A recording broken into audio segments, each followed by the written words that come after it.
All right, one of my favorite topics to speak about my motherland, Dubai. Dubai, UAE, my motherland. Well, even though I'm an Indian passport holder, I consider Dubai my motherland because, right from a very young age, I lived there. I thought Dubai was, when you're small, you think Dubai is India, you think Dubai is home, you think you don't have a glimpse of reality because you think you're going to stay there forever. And as you grow up, you realize there is a place called India, and it's not where you are. You have to take the plane and go there. And during the 80s, when we went to India, it was a very different place. Doordarshan was the only TV network. People were pooping and pissing on the streets, and everything was the only entertainment was Bollywood those days. Yeah, those were the days, man. Those were the days. India has changed a lot. UAE has changed a lot. People have changed a lot. Internet, social media, everything has changed. Okay. So, along with the progress, along with the changes that have taken place, especially in the last, I would say, 10, 15 years, Dubai Dubai has become the place where expatriates can live, and you don't have to worry about just losing your job and being kicked back to your home country. If you lose your job, you can stay in Dubai, provided you're ready to shell out money to buy a visa, because they have realized common sense. At least finally, someone with common sense in the government, pitched the idea. Listen, these guys, they are ready to die. They are, Dubai, they just love the Dubai air, the Dubai water, the Dubai quality of life. They are ready to spend, the last penny from their bank account just to be here. They don't want to go back to their original motherland. They want to be here. So, which is why all these multiplicity of visas, and especially after the COVID, when they started to realize that we are losing out on talent, we are losing out on many people, and especially when you have the younger generation of expatriates who are educated, who add value, but they don't want to live in Dubai. They don't want to be a slave to the employer. They don't want to be a slave to the visa. So, Canada, Australia, US, not so easy. Europe, UK has become the slum of. It's less of UK. It's become more like United Kerala or something. Okay, so Dubai has realized, yes, we can't depend on oil. We can't show off like before, we Arabs, we don't give a damn because oil money is running out. Now they've realized we need to be nice. We can't be, in our little cocoon bubble thinking that Arabs and Islam and this thing, we are superior. We need to be welcoming. We need to change. We need to evolve. Can't be strict with Prophet Muhammad's teaching of Islam. We need to be flexible. So, which is where they introduced alcohol. Well, alcohol is not haram, provided you do your activity quietly. Alcohol. Then putang, the entertainment, nightlife. Oh, okay, you do your thing quietly. We do. Religion is a very private matter. So things evolved, things changed a lot in the last 20 years, where a guy and girl living together was punishable by law when I was there, where you could not only be incarcerated, you could be deported permanently. Now they allow you to stay together, provided you are not doing any alagula, means openly, and maybe, I think it's for non-Muslims, I'm not too sure. But I guess, end of the day, everyone's doing it. Okay, you just have to use a VPN and type out Dubai escorts or Dubai massage or UAE massage, and you get all the halal and haram fresh products, fresh halal meat, you get. Fresh halal, that is only for today. Nighttime becomes something else. Anyway, so UAE has changed a lot. Okay. And salaries have increased because they've realized you can't keep talent unless you pay them good money. People are not dumb anymore. Not only salaries have increased, who is this? I'm getting a message. Okay.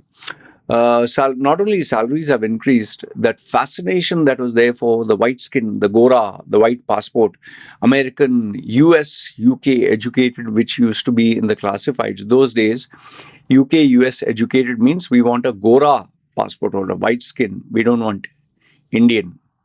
But then sands of time and um, they kind of realize that Indians are not just people who wear a lungi and people from South India, because majority wear Keralites. There are North Indians, there are East Indians, there are West Indians, there are people who are highly educated.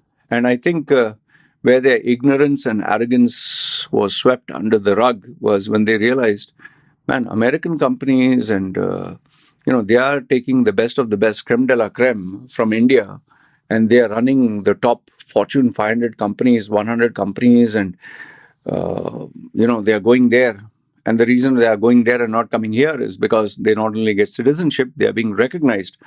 Maybe Indians have money. And then when you had B.R. Shetty, when you had Mohanlal, Mammootty, all these South Indian people like Yusuf Ali, worth billions with Lulu, and B.R. Shetty those days purchased Burj Khalifa, an entire floor.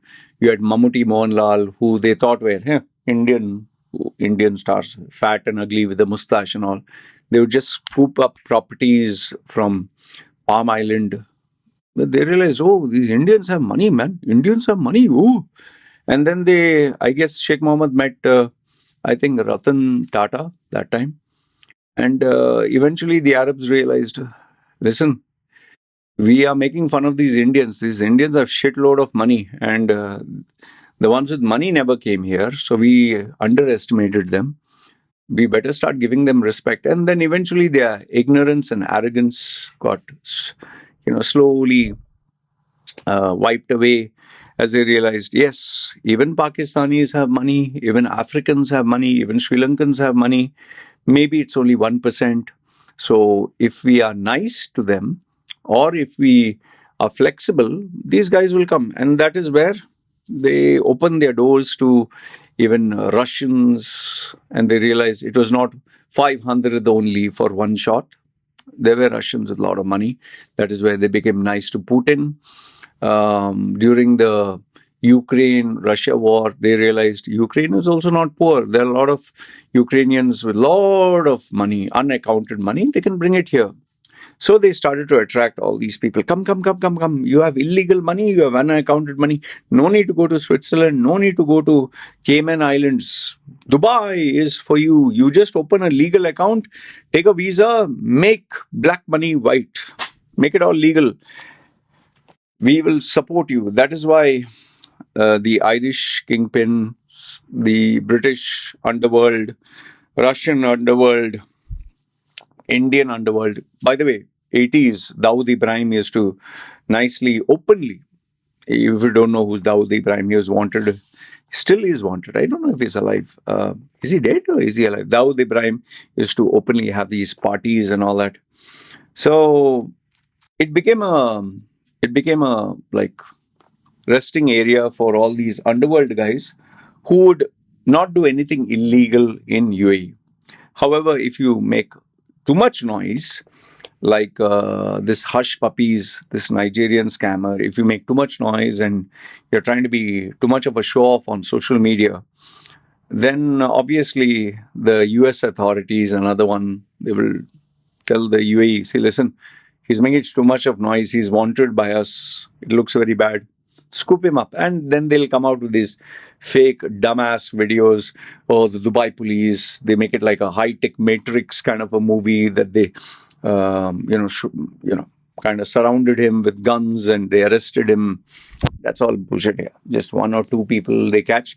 And who knows, once after they deport them, they kind of release them or whatever. Anyway, that's a different story. So when you start attracting people with money to come down to UAE,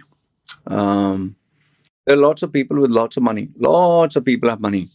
And Dubai is filled with all these people, scammers, fraudsters. And then you had this new wave of social media influencers who would pose with an expensive car, pose with an expensive house, guys who would pose with the call girls or prostitutes and say, oh, these are my friends, private jet, Thai Lopez kind of influencer lifestyle. You show on Instagram that you're making the big money in Dubai. In fact, so many people moved to Dubai when the COVID lockdown was taking place in Europe. So Dubai attracts people with money. They say, you have money, come down here, we will give you the facilities and we'll make it worth your time.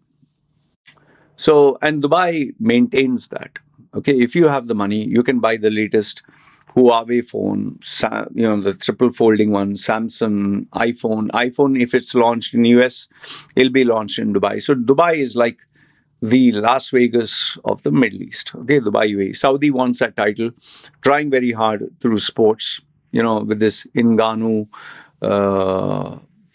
Pereira, I think, MMA fight, and that boxing, Tyson Fury and all that. It's trying to make it look like Dubai, but right now it's proving more of a circus joint where they have all these entertainment. But Dubai is Dubai. End of the day, Saudi law, Saudi lifestyle, it'll take a couple of generations to change.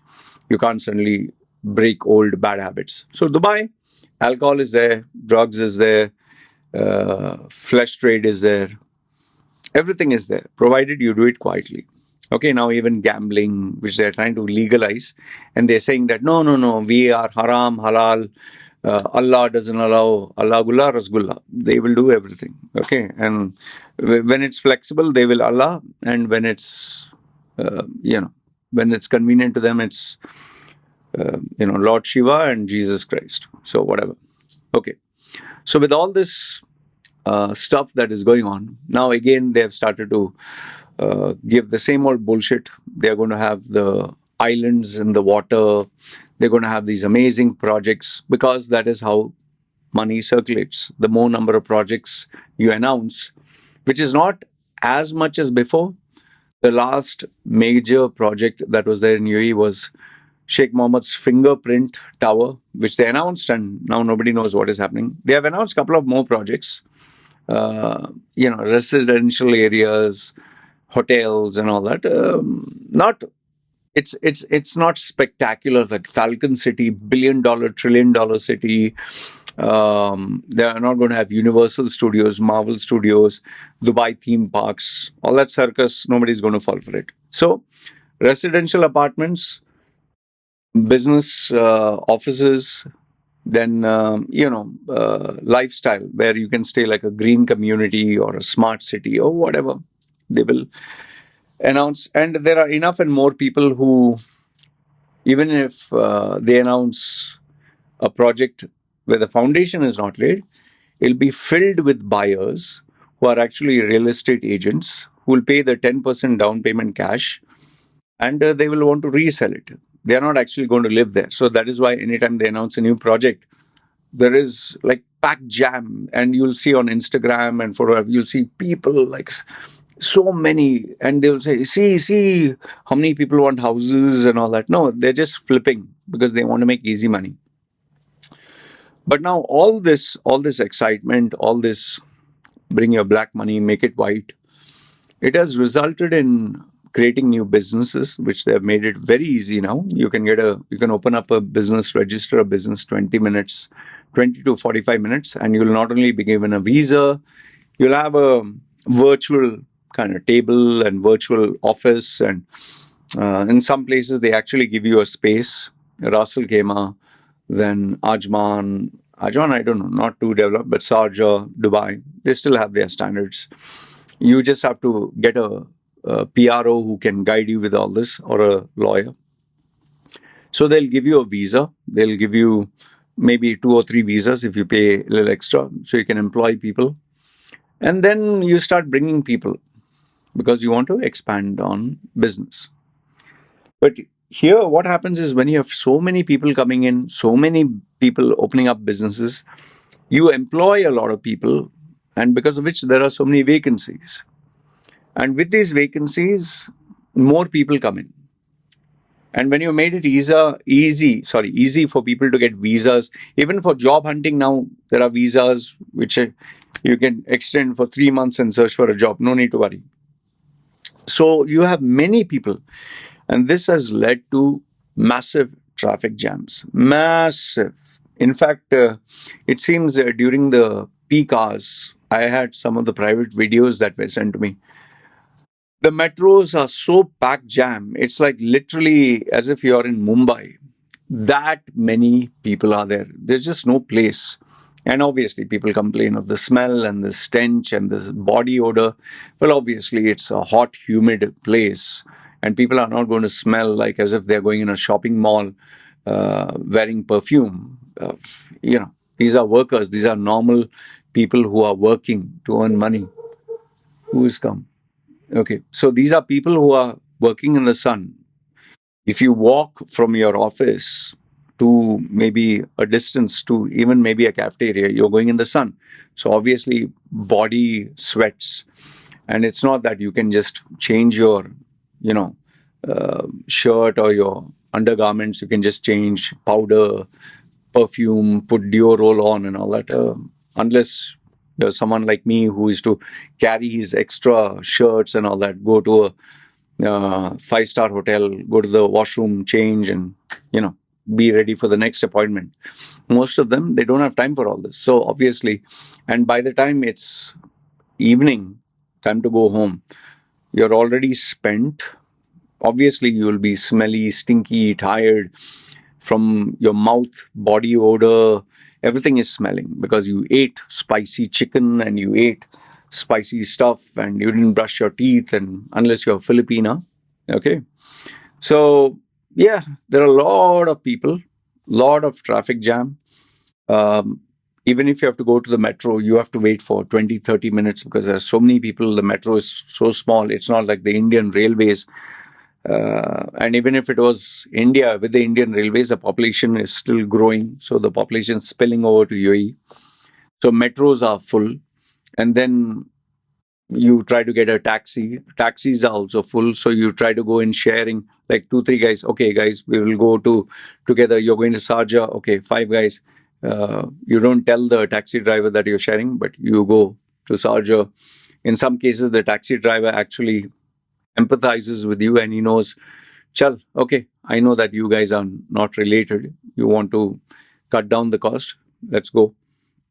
And then you have people who illegally do carpooling, which is not allowed. But then again, people have to pay their bills.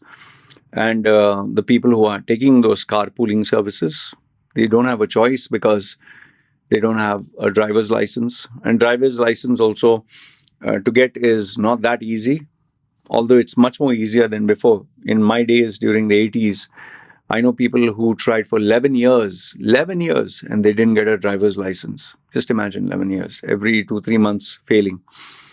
Why? Because the Arab guy just wanted you to fail. People who are expert drivers, they would make them fail. Yalla, yalla, reverse, issue, yenda, kena, khalas, fail, yeah, yalla barra. So, and because they are giving licenses way bit more easier, and because you can get car loans easy, you're buying cars, and that is adding to the traffic, which you go bumper to bumper during the peak hours, which drives people mad. Because where it would take you half an hour, 20 minutes, now, because of all the rush, 1 minute. I just have a call. Yeah.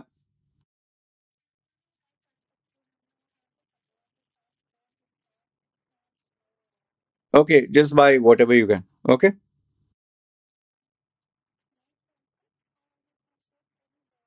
Any. Okay. Yeah. Okay. Bye.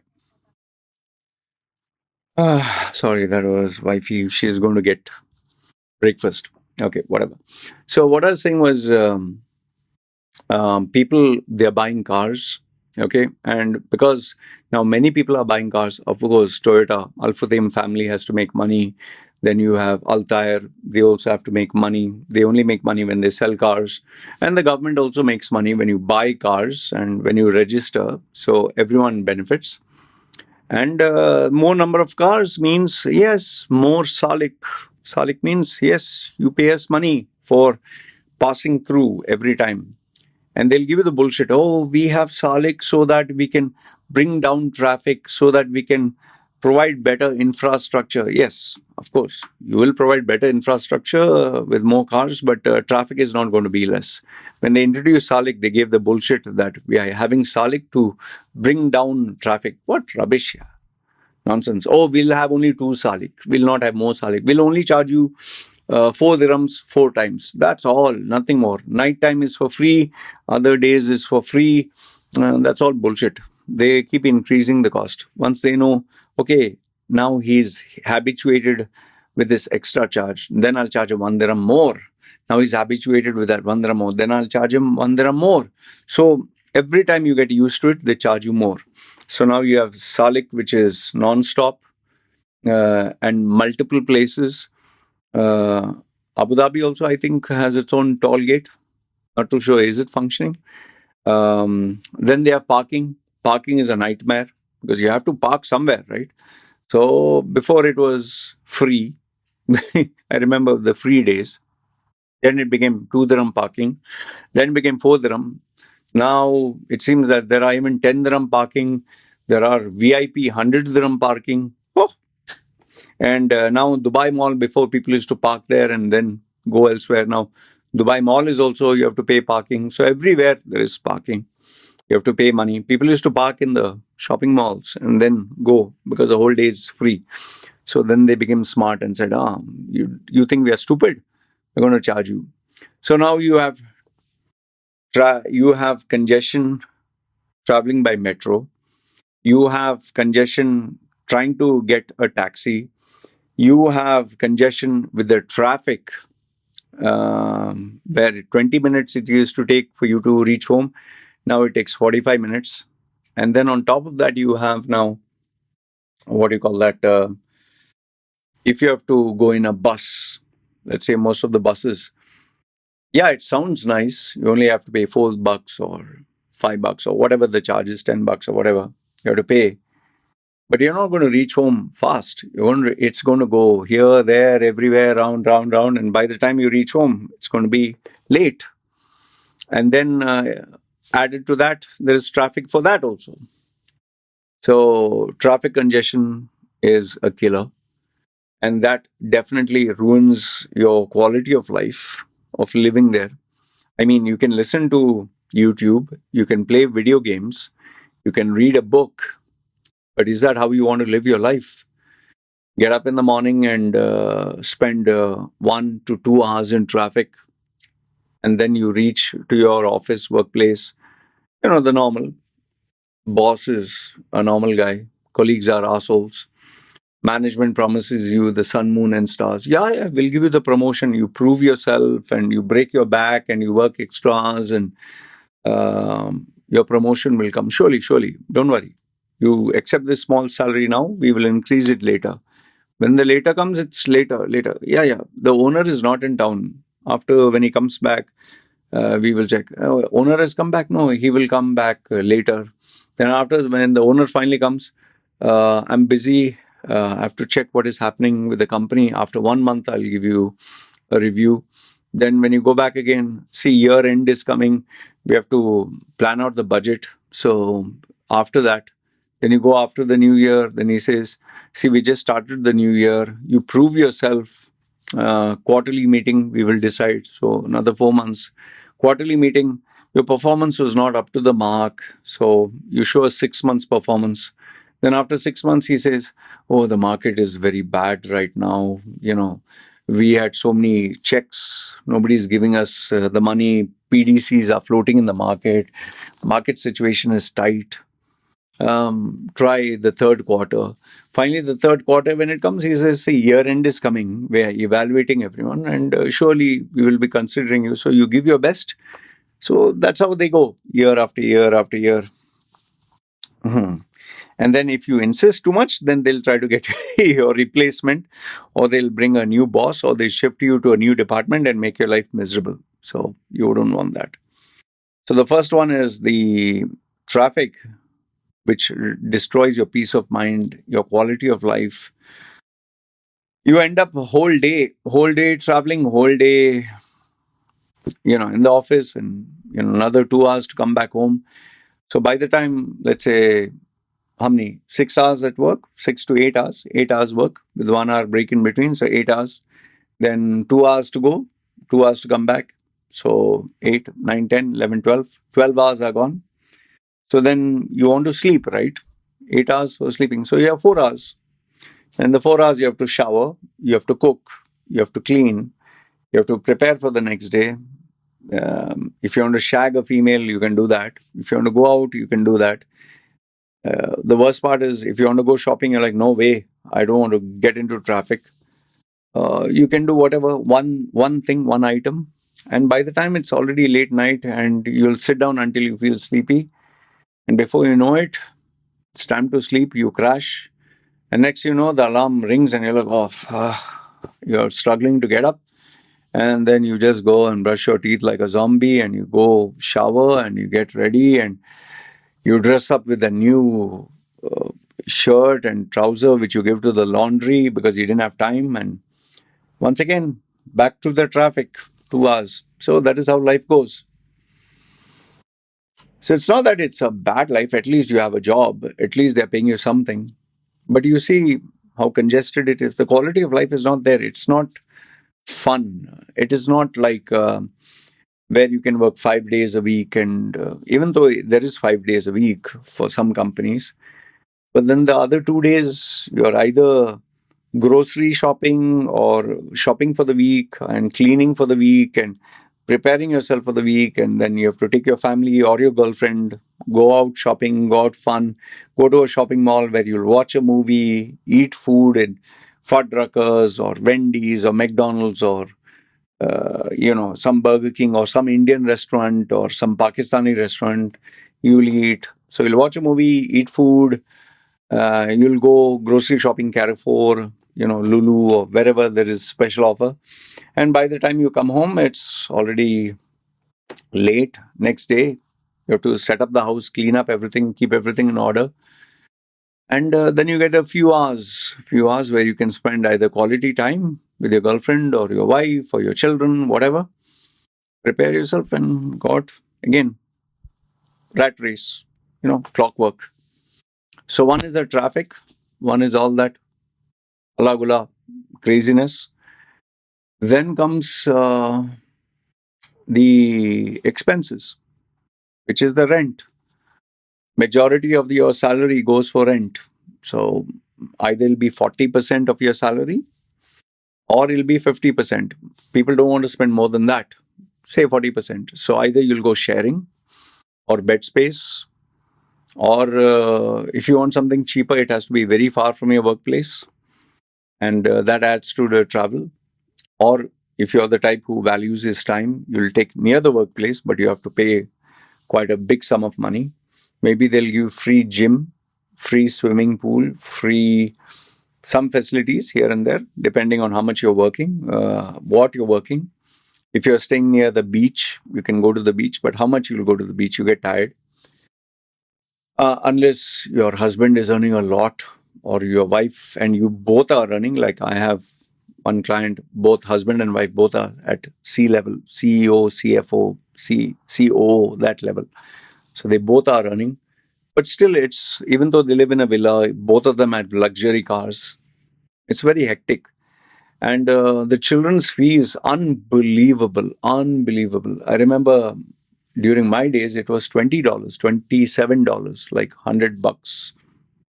Today, definitely, it is much more than that. I've heard in some cases where the school fees is equivalent to what you pay for a degree what you pay for a bachelor's degree, and in some cases, what you pay for a master's. Just imagine small children, you're paying that much. And the funny thing here is there is no quality of education. The teachers are paid 800 bucks. I'm not joking, huh? Really, 800 bucks with accommodation. These teachers from India are paid peanuts. Then you have the second level where they'll not give you accommodation, so they'll pay you 1,500 or 2,000 bucks, and they make the extra money by giving tuitions and classes, extra classes, which is not legal. But then again, how else will you pay for the expense? And teachers are overworked, and you can't shout at a kid, because if you do shout at a kid and the kid goes and tells his parents and they put it on social media, then it's a scandal for the school. And especially if you're teaching Emirati children, then you're jacked. They'll make your life living hell. So the Indian teachers who teach Arab locals, I've seen videos, they treat them like shit. They call them bad words. They can't control them. And today's kids are with their iPhones and iPads, and they're out of control. And so they bring these Gora teachers who, you know, anyway, in USA, they're paid peanuts. Here, they are given a little bit more importance because of their white skin, unless, of course, they have world-class education. And these Indian schools, which are run by Varke or any of these big business houses, they pay the Gora teachers a little bit more, decent. Filipina teachers are paid also a little bit more compared to our Indian teachers. And they have their teachers meet up groups and all that. So they might offer a little bit of a standard of education, but then again, the curriculum doesn't change. And where they offer you world-class education, they will charge you world-class fees, which is super expensive, which I don't know how does it help. Some schools, they actually offer horse riding. Horse riding, ballet, and creative skills, carpentry, and all that. Oh, all that is fine, provided you have that kind of money. For me, I wouldn't want horse riding, and swimming will be okay, but other skills, I would rather have my kid mix with other children, in the sand lot, with the children, learn the realities of life. I definitely not have the smart device, which is very bad. And the more time the children spend with the parents is much more better than spending with the teachers and nannies. But then again, in Dubai, one person cannot take the burden of two, a spouse and two kids. Most of them have two kids. So school is very, very expensive. Rents is expensive. Okay. And it's only going to get more, which I told you next year. Children's school fees, unless the government allows, they will not, they cannot charge, but they have already put the proposal. School fees, children's extra tuitions also takes a lot of money. Their books take a lot of money. Children are very distracted with their smart devices, so parents are struggling with that. And parents are hardly at home, so the children are busy in the virtual world with people that they shouldn't be engaging with. I have many in my WhatsApp group, and they all talk crap most of the time. And then if all that is taken care of, then you have health. If you fall sick, you'll spend a fortune. So you need to take insurance and hope that you don't fall sick. And if you do fall sick and don't have insurance, go to the pharmacy and just take medicines off the counter. But when you do fall sick, you have to take multitude of tests. That is why they ask you, do you have insurance? No insurance? Okay, we'll give you few tests less. But if you have insurance, they'll give you few tests more. So insurance is another headache. And now they've made it mandatory for companies. You have to give them insurance. You have to take it through the government. You have to employ Emiratis who hardly work. But you pay them salary, we'll give the extra, the rest. Then you have to be forced to employ Emiratis, which is another big headache. So overall, one is the traffic congestion. The second one is the rent, rising costs of children, of education. And the third one, I think, is because of the cost of living going up. People are constantly under stress. This traffic jam and this increasing overheads. And you have a good life. you earn big money and you spend big money, but then what will you save? And you keep thinking, what is my future? Where will I go after? People, especially in their 30s, okay, I'm coming near my 40s. Where will I go next? Can I stay in UAE for the rest of my life? Do I have the money to buy a visa or open up a business? Or will I be sent back to India? Yeah, if you're lucky, like one of my friends who has opened up a business, and you'll not believe the shopping malls, Burjuman, Wafi, all these, not Wafi, sorry, Burjuman, Dubai Mall. These malls approached my friend who runs a local brand, and they said, give us your prospectus, give us your branding material, marketing material. We will give you a throwaway price to open up your outlet. So they're not going to Adidas, Nike, and all that. They're even going to local people because they want to sell space, you know. So yeah, unless you're lucky like her, where now she's earning 100,000 dirhams per month, being a housewife. Just imagine that in 10 years, 10, 12 years. Yeah. Well, unless you're lucky like her and she purchased a Tesla down payment cash, being a South Indian, just imagine that. Hey, funny. She's earning much more than her husband. And so, unless you are someone who has a successful business, well, you are going to have a limited salary. You'll have your expenses where you hope it doesn't go up. Then you have your accidental fines, parking fine, speeding fine, some fine or another. Okay. And then you have to pay your children's fees, or you have to pay your insurance, or you have to focus on your savings. But the lingering question that you'll have is, once I cross my 40s, what will I do?